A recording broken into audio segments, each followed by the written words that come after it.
మూఢనమ్మకాలు నిజం కావని ఎంత మొత్తుకున్నా కొంతమంది మూర్ఖులు వినడం లేదు. మూఢనమ్మకాల పిచ్చిలో అమాయకుల ప్రాణాలతో చెలగాటమాడుతున్నారు. చివరికి అన్యం పుణ్యం ఎరుగని విద్యార్థులను కూడా ఇందులోకి లాగుతున్నారు. తాజాగా ఓ 10వ తరగతి విద్యార్థినితో నగ్న పూజలు చేసేందుకు పాల్పడ్డారు. ప్రభుత్వ వసతి గృహంలోనే ఈ దారుణానికి ఒడిగట్టిన ఘటన పెద్దపల్లి జిల్లాలో కలకలం రేపింది. ప్రభుత్వ హాస్టల్లో పూజలు, బట్టలు విప్పితే కాసుల వర్షం. మూఢనమ్మకాల ముసుగులో బాలికల హాస్టల్ వసతి గృహంలో దారుణానికి ఒడిగట్టారు. కనక వర్షం కురుస్తుందని, డబ్బు కుప్పలు తెప్పలుగా వచ్చి పడుతుందని ఏకంగా విద్యార్థినితో నగ్న పూజలకు ఒడిగట్టారు. హాస్టల్లో వంట పని చేసే వంట మనిషి ఈ దారుణానికి పాల్పడటం ఇంకా విడ్డూరం. ఈ దారుణ ఘటన పెద్దపల్లి జిల్లా మంతని పట్టణంలోని బాలికల వసతి గృహంలో సోమవారం రాత్రి చోటు చేసుకుంది. పెద్దపల్లి జిల్లా మంతని పట్టణంలోని ప్రభుత్వ బాలికల వసతి గృహంలో పొరుగు జిల్లాకు చెందిన ఓ విద్యార్థిని తన సోదరితో కలిసి ఉంటుంది. బాలిక తల్లిదండ్రులు పేదవారు కావడంతో ప్రభుత్వ హాస్టల్లో ఉంటూ అక్క చెల్లెళ్లు చదువుకుంటున్నారు. వారి పేదరికాన్ని ఆసరాగా చేసుకున్న హాస్టల్లో పనిచేసే ఓ వంట మనిషి ఈ దారుణానికి ఒడిగట్టింది. ఆ ఇద్దరు బాలికలను చేరదీసినట్టుగా నటిస్తూ పెద్ద కుట్రకు తెరదించింది. వారిలో పెద్దమ్మాయికి మాయమాటలు చెప్పి నగ్న పూజలు చేస్తే కనక వర్షం కురుస్తుందని నమ్మించింది. ఆ డబ్బుతో మీ కుటుంబం అంతా సంతోషంగా ఉండొచ్చని నమ్మబలికింది. ఈ క్రమంలో వారం క్రితం వంట మనిషి ఉండే గదికి ఓ వ్యక్తిని తీసుకొచ్చింది. అక్కడికి బాలికను కూడా పిలిపించి అతని ముందర నగ్నంగా ఉండాలని చెప్పింది. అతడు ప్రత్యేక పూజలు చేస్తాడని, అప్పుడు డబ్బు, బంగారం రాసులు కురుస్తాయని చెప్పింది. దీంతో ఒక్కసారిగా షాక్ కు గురైన ఆ విద్యార్థిని భయంతో అక్కడి నుంచి పారిపోయింది. మంతని పట్టణంలో ఉన్న తమ బంధువుల ఇంటికి వెళ్లి 4 రోజులుగా అక్కడే తలదాచుకుంది. బాలిక తల్లిదండ్రులకు విషయం తెలియడంతో స్థానికంగా కలకలం రేగింది. బాలిక తల్లిదండ్రులు, కుటుంబ సభ్యులు, బంధువులు హాస్టల్ వద్దకు చేరుకుని సదరు వంట మనిషిని నిలదీశారు. దీంతో అక్కడ ఉద్రిక్త వాతావరణం నెలకొంది.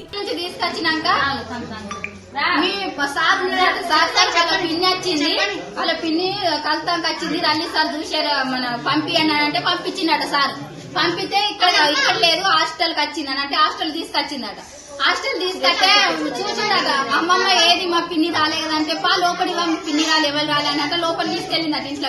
ఇంట్లోకి తీసుకెళ్ళినాక తలుపులు డోర్ వేసిందట. అన్ని డోర్ వేసి మళ్ళీ ఎవరికో ఫోన్ చేసిందట. ఇట్లా పూజలు చేస్తారు, మొత్తం బట్టలు ఇప్పి పూజలన్నీ చేస్తారు. చేసినాక మీకు అవి పూజలు చేసినాక డబ్బులు వస్తాయి. మీ అమ్మ నాన్న పేదోళ్ళు కదా, మిమ్మల్ని దాదేతందుకు ఇబ్బంది అవుతుంది కదా, మీకు డబ్బులు ఇప్పిస్తా నేను అన్నట్టు అన్నదట. అంటే నాకు తెలియదు అమ్మమ్మ, మా మమ్మీ ఫోన్ చేసి అడుగు, మీ మమ్మీ ఫోన్ చేసి అడుగు అని అంటే లేదు మమ్మీ తర్వాత చేద్దామన్నదట. తర్వాత వద్దానంటే ఎవరికి ఫోన్ చేశాక రమ్మన్నదట. రమ్మన్న వల్ల ఆయన బండి పట్టుకుని వచ్చిందట. లోపల కూర్చున్నాడట, తలుపులు వేసిరట. ఆయన లోపలనే ఉన్నాడట. లోపల ఉన్నాక ఏం చేసిందట, ఇగో ఈమెని నువ్వు ఎన్నో తరగతి అని అడిగిందట. 10th క్లాస్ అని చెప్పిందట. ఎన్ని సంవత్సరాలు అంటే 15 సంవత్సరాలు అని చెప్పిందట. చెప్పినాక ఇట్లా పూజలు చేస్తాం మేము నైట్, ఇట్లా పూజలు చేస్తే నైట్ తీసుకుపోయి పూజలు చేస్తాము, బట్టలన్నీ ఇప్పి పూజలన్నీ చేస్తాము. లక్ష్మీదేవి ప్రసన్న అయితే అప్పుడు నీకు డబ్బులు ఇప్పిస్తామని. డబ్బులు ఇప్పిస్తా అంటే ఈయనకు మళ్ళీ వీడియో కాల్ వేరే ఆయనకు వీడియో కాల్ చేసి మేము ఫోటో మొత్తం చేతులు కాళ్ళు అన్ని మొత్తం కింది నుంచి తీద్దాకా చూపెట్టిరట.